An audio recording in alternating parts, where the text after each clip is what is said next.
Nearly an hour later, the boys looked down from a little rise into the valley below. They saw a large tavern. Smoke was curling from the chimney, even though the hour was early. "There's our breakfast," York said hungrily. "What are you waiting for?" "I don't know," Will said slowly. "There's something I don't like. I'm not certain what it is. Look, York." He pointed to half a dozen horses tied outside the tavern. "Father said I should see a man. There's more than one man in a tavern." "Well, after all, people do spend the night at taverns," York reminded him. Will frowned.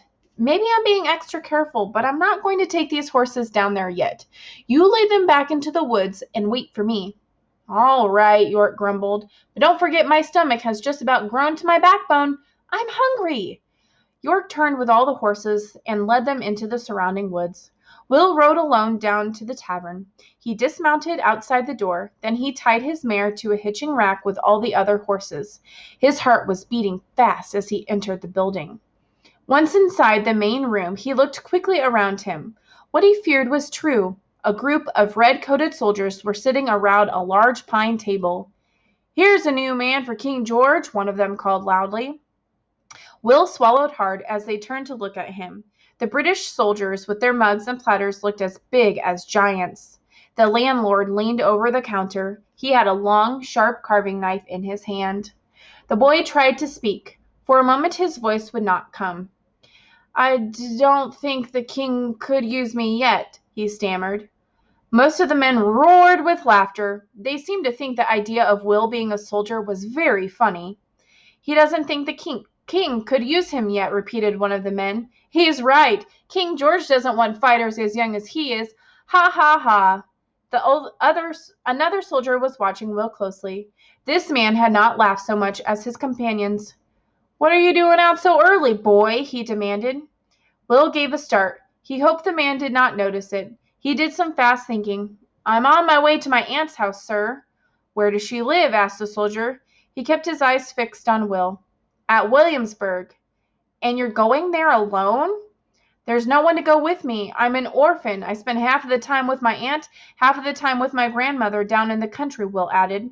He stole a glance at the other men. They were paying little attention to him. They were too busy talking and laughing and eating. Then the questioning soldier turned to them. "This boy may know something about the horses." Will's heart was in his mouth. He had been right after all. There was something wrong here somewhere. The man was still talking. He may even have brought them with him. "Nonsense, Brown," insisted another man. "He's only a boy. No one would trust valuable horses to a boy." The soldier called Brown turned towards Will. His eyes were cold and dangerous. He twisted Will's shoulder crudely. "We're on the lookout for horses intended for the Continental Army. Do you know anything about them?" "Ouch! You're hurting me."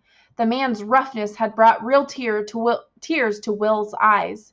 The boy was glad of it. The pain would excuse the look of fear on his face, but his great fear was for York, hidden back in the woods with the horses. "Stop it, Brown," one of the men ordered. "I have a son at home about his age. You shan't mistreat this boy." Brown scowled. "Even boys can be traitors. How do I know he isn't a lying little rebel?" "Shut up, I tell you," said the other soldier. "This lad knows nothing about any horses. Eat your breakfast, boy, and you'll be on your way." Will could hardly swallow the plate of ham and eggs that the innkeeper brought him. This man, too, gave him a keen look that did nothing to reveal his uneagerness. Could he be the Mr. Coleman of whom his father had spoken? It didn't seem so far from the way he scowled. He didn't look friendly at all. As soon as Will had finished, he had laid a coin on the table and stole out the door. Once astride his mare, he turned her head towards the woods. "That's not the road to Williamsburg," a voice growled from the doorway. The boy looked down to meet scowling eyes of his enemy. "I was only getting my bearings. I know the road to Williamsburg." He galloped off in the opposite direction of the one he wanted to take. York must wait with the horses. Will hoped with all his heart that the boy would remain hidden in the woods. Once out of sight at the tavern, Will slid out of the saddle. He patted the mare's muzzle and led her off the road to the underbrush. "We won't have a trail to follow this time, girl," he told her, "but somehow we must get back to York and those horses."